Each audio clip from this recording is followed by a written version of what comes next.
नमस्कार विद्यार्थियों।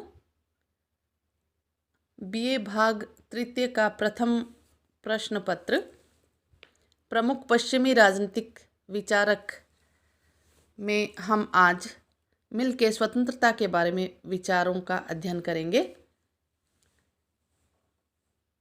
मैंने पूर्व के व्याख्यान में आपको बताया था कि किस तरह से बेंथम ने जो उपयोगितावाद दिया है उसमें मिल ने काफ़ी संशोधन किया और इसी के साथ साथ स्वतंत्रता के बारे में भी यदि हम मिल के विचार पढ़ें तो वो अत्यंत महत्वपूर्ण है। इन्होंने बहुत सारी पुस्तकें लिखी जिसमें जैसे यूटिलिटेरियनिज्म है और रिप्रेजेंटेटिव गवर्नमेंट पे भी इन्होंने पुस्तक लिखी, लेकिन इसी के साथ साथ इनके विस्तार पूर्वक विचार हमें मिलते हैं स्वतंत्रता के बारे में।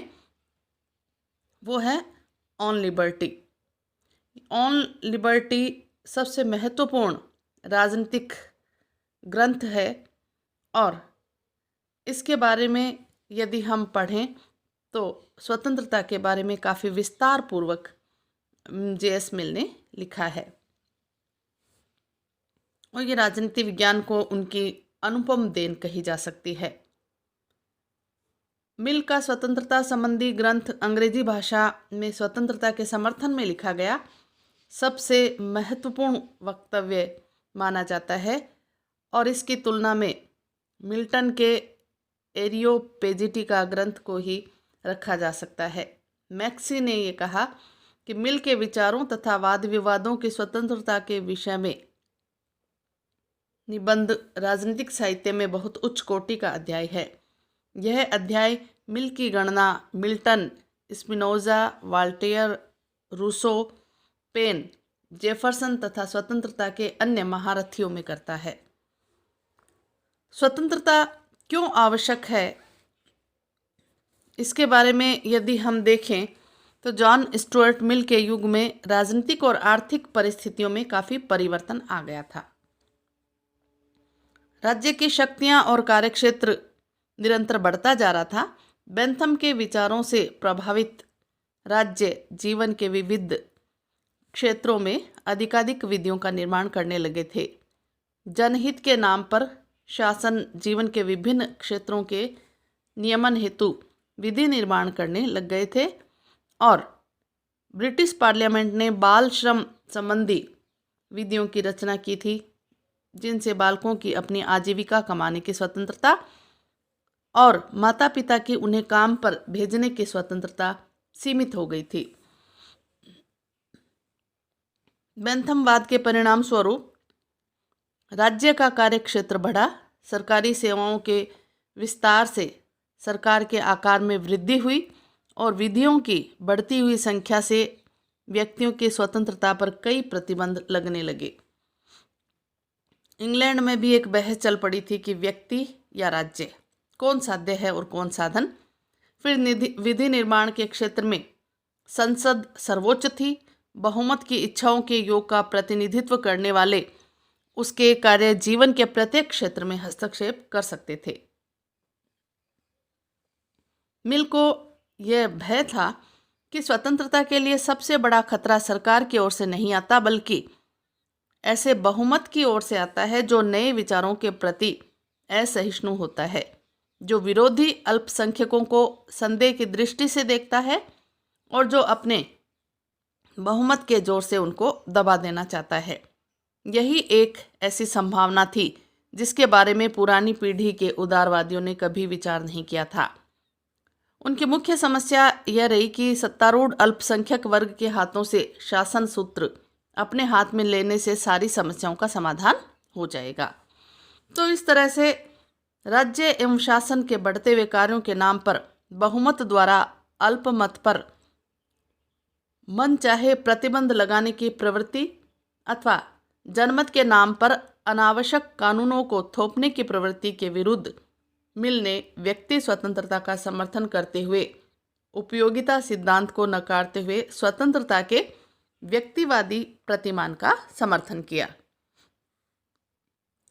स्वतंत्रता के दार्शनिक आधार की हम बात करें तो मिल ने स्वतंत्रता की अवधारणा का समर्थन दो प्रकार के दार्शनिक आधारों पर किया। पहला व्यक्ति की दृष्टि से और दूसरा समाज की दृष्टि से। मिल के अनुसार व्यक्ति का मूल उद्देश्य अपने व्यक्तित्व का सर्वांगीण विकास करना है और यह विकास स्वतंत्रता के उन्मुक्त वातावरण में ही निर्बाध गति से हो सकता है। समाज के विकास की दृष्टि से मिल स्वतंत्रता के पर्यावरण को अपरिहार्य मानता है। उसकी दृष्टि में समाज का विकास कुछ विशेष प्रकार के व्यक्तियों से होता है और ये व्यक्ति कला, विज्ञान, साहित्य और अन्य क्षेत्रों में नवाचार लाने के लिए प्रयत्नशील भी होते हैं। तो मिल ने जोरदार शब्दों में घोषणा की है कि स्वतंत्रता व्यक्ति और समाज दोनों के विकास के लिए जरूरी है। स्वतंत्रता के लक्षण की यदि बात करें हम, तो मिल ने स्वतंत्रता के दो लक्षण बताए। पहला, व्यक्ति स्वयं अपना स्वामी है, अर्थात व्यक्ति अपने ऊपर सर्वोच्च सत्ता रखता है। मिल के अनुसार व्यक्ति अपने शरीर तथा मस्तिष्क का स्वामी है और इसलिए उसे अपने से संबंधित प्रत्येक कार्य में पूर्ण स्वतंत्रता होनी चाहिए। इस क्षेत्र में समाज को व्यक्ति के आचरण पर कोई प्रतिबंध नहीं लगाना चाहिए। उसे स्वयं से संबंधित समस्त कार्य करने की तब तक पूरी स्वतंत्रता होनी चाहिए जब तक वह दूसरों को हानि नहीं पहुंचाता। व्यक्ति को उस सीमा तक अपनी छड़ी घुमाने की स्वतंत्रता है जिस सीमा तक वह दूसरे व्यक्ति की नाक से या सिर से न टकराए, अर्थात स्वयं से संबंधित उन कार्यों के बारे में व्यक्ति को पूर्ण स्वतंत्रता है जिससे दूसरों की कोई हानि ना हो। स्वतंत्रता का दूसरा लक्षण है अपनी इच्छा अनुसार कार्य करने की स्वतंत्रता, और ऐसी स्वतंत्रता को नियंत्रित किया जा सकता है।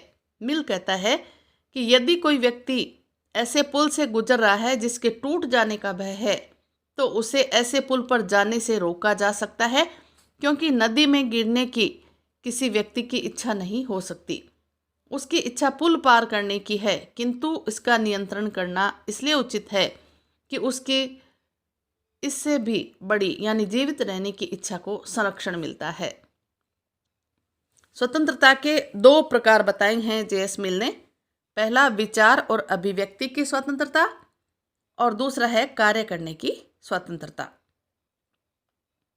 पहला, विचार और अभिव्यक्ति की स्वतंत्रता के बारे में मिल ने मानव समाज की उन्नति और प्रगति के लिए प्रत्येक व्यक्ति को विचार और अभिव्यक्ति की पूर्ण स्वतंत्रता दी जाने की बात कही।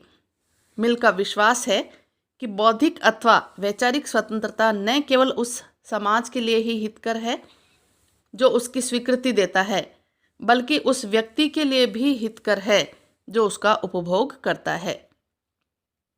समाज और राज्य को कोई ऐसा अधिकार नहीं है कि वह व्यक्ति की वैचारिक स्वतंत्रता पर प्रतिबंध लगाए। मिल के मत में यदि संपूर्ण समाज एक ओर हो और यदि एक व्यक्ति अकेला दूसरी ओर हो, तो भी उस व्यक्ति को विचार करने की स्वतंत्रता मिलनी चाहिए।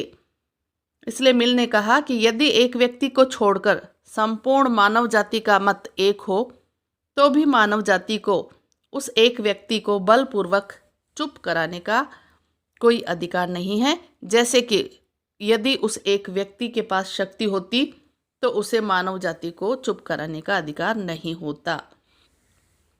तो विचार और अभिव्यक्ति की स्वतंत्रता के पीछे कुछ महत्वपूर्ण तर्क देते हैं जे.एस. मिल। वो तर्क इस तरह से है, जैसे सत्य के दमन का भय। मिल के अनुसार विचारों पर प्रतिबंध लगाने का अर्थ सत्य पर प्रतिबंध लगाना है, और सत्य पर प्रतिबंध का अर्थ समाज की उपयोगिता का दमन करना है। वस्तुतः प्रत्येक विचार या मत में सत्य का अंश विद्यमान रहता है, और इसीलिए यदि सत्य को सभी के सामने लाना हो तो उस पर किसी तरह के विचारों का प्रतिबंध या विचारों पर प्रतिबंध नहीं लगाना चाहिए।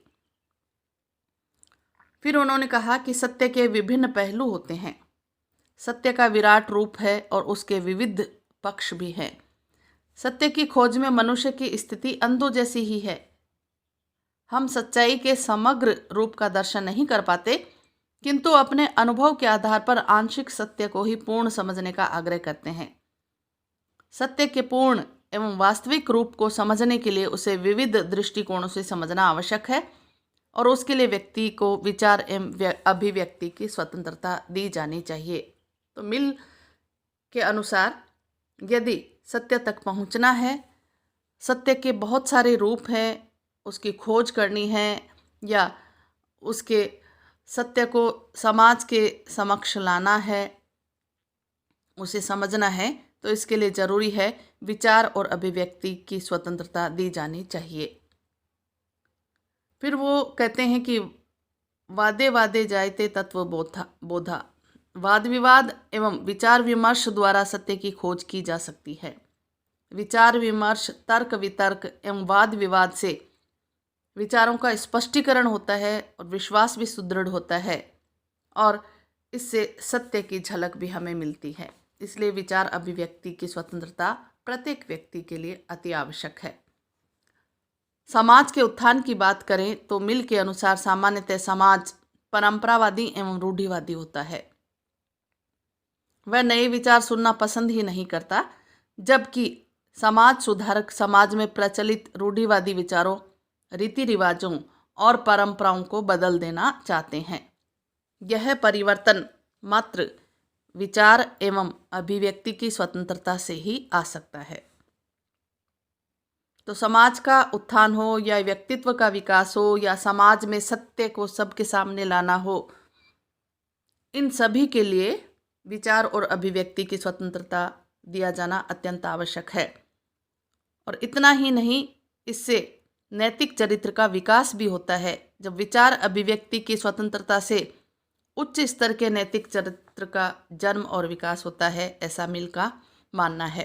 क्योंकि सार्वजनिक प्रश्नों पर जब खुलकर चर्चा होती है तो राजनीतिक निर्णयों में समुदाय का हाथ होने से लोगों में उनके प्रति नैतिक विश्वास की भावना निश्चित रूप से उत्पन्न होती है। इतिहास द्वारा भी समर्थन किया जाता है विचार और अभिव्यक्ति की स्वतंत्रता का, क्योंकि मिल का कहना है कि इतिहास भी स्वतंत्रता के पक्ष में अपना समर्थन प्रदान करता है। मिल सुकरात, ईसा मसीह, मार्टिन लूथर का उदाहरण देकर भी जेस मिल ने अपने तर्कों की पुष्टि की और उन्होंने कहा, मानव जाति को बार बार यह बताने की आवश्यकता नहीं है कि किसी जमाने में यूनान में सुकरात नाम का एक व्यक्ति हुआ करता था, जिसके विचार समाज में अधिकांश व्यक्तियों के विचारों से भिन्न थे और समाज के ठेकेदारों ने सुकरात को उसके भिन्न विचारों के कारण विषपान का दंड भी दिया था। जबकि सच्चाई यह है कि उन व्यक्तियों के विचार गलत और सुकरात के विचार सही थे। मानव जाति को बार बार यह याद दिलाने की आवश्यकता भी नहीं है कि जीसस क्राइस्ट को समाज ने सूली पर चढ़ा दिया था, क्योंकि वह समाज द्वारा मान्य विचारों के विरुद्ध विचार व्यक्त करता था। परंतु इतिहास साक्षी है कि उस व्यक्ति जीसस के विचार उसे सूली पर चढ़ाने वाले लोगों के विचारों से अच्छे थे। तो इसीलिए जेएस मिल ने यह कहा कि प्रत्येक व्यक्ति को विचार अभिव्यक्ति की स्वतंत्रता होनी बहुत जरूरी है। एक व्यक्ति भी सत्य बात कह सकता है और अनेक व्यक्ति हैं, वो हो सकता है गलत बात कह सकते हो। तो इसलिए विचार और अभिव्यक्ति की स्वतंत्रता को रोकने का एक विलक्षण दोष यह रहेगा कि ऐसा करना मानव जाति को आने वाली तथा वर्तमान नस्लों को लूटना होगा। तो समाज में नए विचारों की भी ज़रूरत होती है। सत्य क्या है वो समाज के सामने आए और समाज का उत्थान हो, व्यक्ति का उत्थान हो। इसके लिए विचार एवं अभिव्यक्ति की स्वतंत्रता पर मिल किसी भी तरह का अंकुश लगाने के पक्ष में नहीं है और वो ये कहते हैं कि विचारों को खिलने दो, उन्हें अभिव्यक्त होने दो, उन्हें जंजीरों में मत बांधो। इससे मानव समाज के विकास, उत्थान और आगे बढ़ने की प्रेरणा हमें मिलेगी। धन्यवाद।